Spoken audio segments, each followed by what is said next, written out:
ఇప్పుడే కొత్తగా వచ్చిన కానిస్టేబుల్స్ అంతా స్టైఫండ్ విషయం గుర్తు చేశారు. మా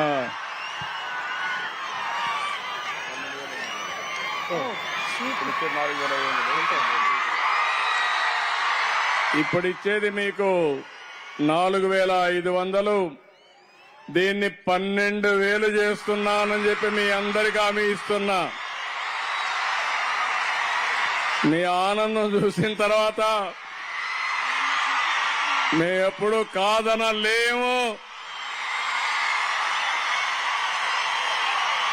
are you happy? Good, congratulations. మీరు మీ కుటుంబం ఆనందంగా ఉండాలని మరొక్కసారి ఆకాంక్షిస్తూ all the best. Thank you one and all. Sir చాలా చాలా ధన్యవాదాలు సార్. అడగకుండా అమ్మాయినా అన్నం పెట్టదు అంటారు, కానీ ఈరోజు ఒక మాట, చిన్న మాట అడిగినందుకు ఈరోజు స్టైఫండ్ 2012 నుంచి 4,500 రూపాయలు మాత్రమే ఉన్న స్టైఫండ్ ని ఈరోజు ఒకే ఒక్క మాట అడిగినందుకు నేనైతే మొహమాటంగా 10,000 అన్నా, కాదు 12,500 ఇస్తానని చెప్పి మన పోలీస్ కుటుంబానికి అండగా నిలబడిన గౌరవ ముఖ్యమంత్రి చంద్రబాబు నాయుడు గారికి, ఉప ముఖ్యమంత్రి పవన్ కళ్యాణ్ గారికి మీ అందరి తరపున, పోలీసు శాఖ తరపున కృతజ్ఞతలు తెలియజేసుకుంటున్నాను sir. Thank you so much sir. నేను ఒకే మాట చెప్పాను, ఎవడైనా సరే నా ఆడబిడ్డల జోలుకొస్తే అదే చివరి రోజు మీకని హెచ్చరించాను. రేపు ఎవడైనా టెస్ట్ చేయాలంటే టెస్ట్ చేయండి, మీ కథ నేను చూస్తానని మరొక్కసారి ఈ పోలీస్ రిక్రూట్మెంట్ రోజున హెచ్చరిస్తున్నానని చెప్పి కూడా నేను మీ అందరికీ విజ్ఞప్తి చేస్తున్నా. ఇంకో పక్క రాష్ట్రంలో గంజాయి బ్యాచ్ చెడ్డ పేరు తీసుకొచ్చారు. ఎక్కడికక్కడ మన పిల్లల భవిష్యత్తు ఆడుకున్నారు, చెడగొట్టారు. ఎన్నికల కంటే ముందు ఒక మాట చెప్పేవాడిని, లా అండ్ ఆర్డర్ కంట్రోల్ చేస్తాను, కానీ గంజాయికి అలవాటైన వాడిని మాత్రం నియంత్రణ చేయాలంటే టైం పడుతుంది. అలవాటు అయిపోయింది. సాయంత్రం అయితే గంజాయి తీసుకోకపోతే పిచ్చెక్కుతుంది. వీళ్ళని మార్చాలంటే చాలా టైం పడుతుందని చెప్పా. అయినా వదిలిపెట్టడంలో ఏజెన్సీ మొత్తం డ్రోన్స్ పంపించి ఎక్కడ గంజాయి ఉందో మొత్తం వెరిఫై చేసి ఉక్కు పాదంతో గంజాయి లేకుండా చేసేదానికి ప్రయత్నం చేస్తున్నాం. నేను ఒకటే హామీ ఇస్తున్నా, ఎక్కడా ఇది జరగదని చెప్పి కూడా నేను మీకు తెలియజేస్తున్నా. మూడోది రౌడీజం. చిన్న రౌడీలకి పెద్ద రౌడీలకి మా పోలీసుల ద్వారా కొత్త సైన్యం వచ్చారు కాబట్టి, మీరు ఒక ధైర్యం ఇచ్చారు కాబట్టి వాళ్ళకు కూడా హెచ్చరిక చేస్తున్నా. ఎవడైనా రౌడీజం చేసి ఈ రాష్ట్రంలో ఉండడానికి అర్హత లేదు. ఒకప్పుడు ఆంధ్రప్రదేశ్ లో ఎవడన్నా రౌడీలు చేస్తే చోటా మోటా రౌడీల్ని రాష్ట్రం నుంచి బయట పంపించేశారు. ఆ దెబ్బతో ఎవడూ రౌడీలు చేయడం మానేశాడు. ఇప్పుడు కూడా దానికి కట్టుబడి ఉన్నానని చెప్పి కూడా నేను మీకు తెలియజేస్తున్నా. మీలో కావాల్సింది ఎక్కడికక్కడ ఆలోచించండి. నేరాలు మారుతున్నాయి. మారిన నేరాలు అర్థం చేసుకుని మీరంతా కూడా ప్రిడిక్టివ్ గా ముందుకు పోవాలి, అంచనాలు వేసుకోవాలి. క్రియాశీలకంగా మీరు ఆలోచించుకోవాల్సిన అవసరం ఉంది. ఒక నేరం జరిగిన తర్వాత ఆలోచిస్తే నేరం జరగకుండా మీరు నివారించలేరు.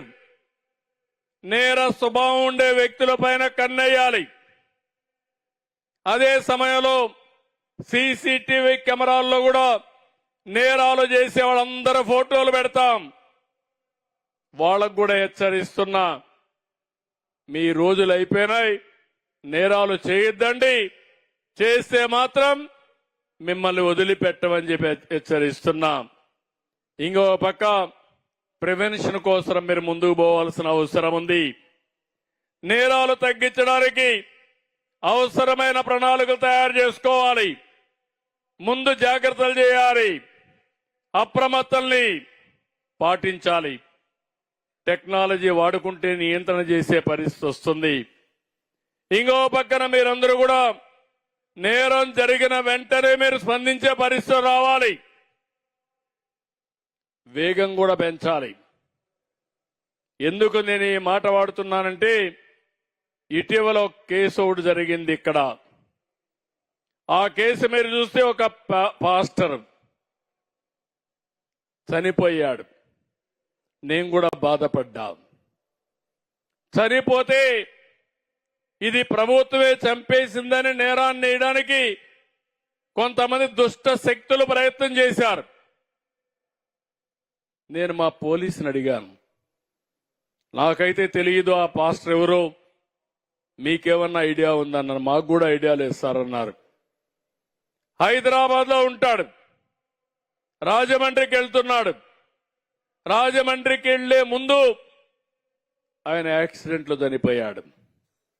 ఆ నేరాన్ని రాజకీయ ప్రత్యర్థులు కొంతమంది వాళ్లతో కలిసి నేరాన్ని ప్రభుత్వం పైన వేశారు. మా పోలీసుని అడిగాను, ఇమ్మీడియట్ గా చెక్ చేయమన్నాను. చెక్ చేయడం మొదలు పెట్టారు. కడాన నేను అడిగాను, మొత్తం సీసీటీవీ కెమెరాలు ఉన్నాయి, లింకులన్నీ తీయమన్నాం. లింకులన్నీ తీస్తే హైదరాబాద్ లో బయలుదేరి దారి మొత్తం తాగుతూ తూలుతూ ఎక్కడికక్కడ పడుతూ కడారబోయి అక్కడ పోయి చనిపోయే పరిస్థితికి వచ్చాడు.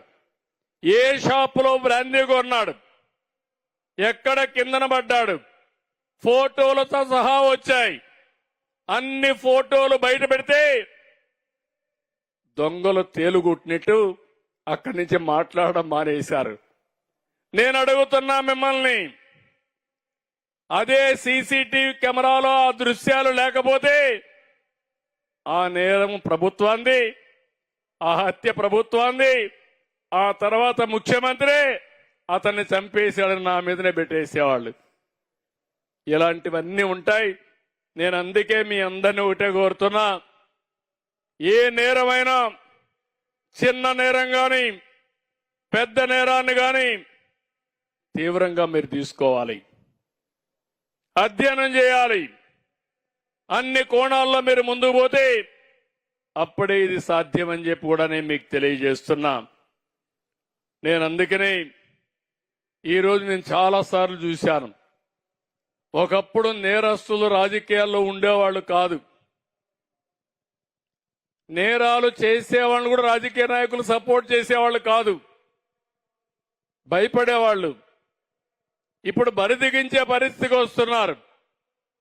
ఎందుకంటే మామూలు నేరస్తుల్ని మనం హ్యాండిల్ చేయొచ్చు, కానీ రాజకీయంగా ఉండే నేరస్తులైతే వాళ్ళకి సపోర్ట్ కూడా వచ్చే పరిస్థితి వస్తుంది. కానీ ఒకే ఒక విషయం ఈరోజు ఇక్కడ కోరుతున్నా, నేను ఎక్కడా రాజీ పడను. రేపు మా పార్టీ చేసినా మా మిత్రుడు పవన్ కళ్యాణ్ పార్టీ గాని ఎవరు మేము చెయ్యం. చేస్తే అలాంటి నేరస్తులకి పూర్తిగా సహకరించమని మరొకసారి మీ అందరికీ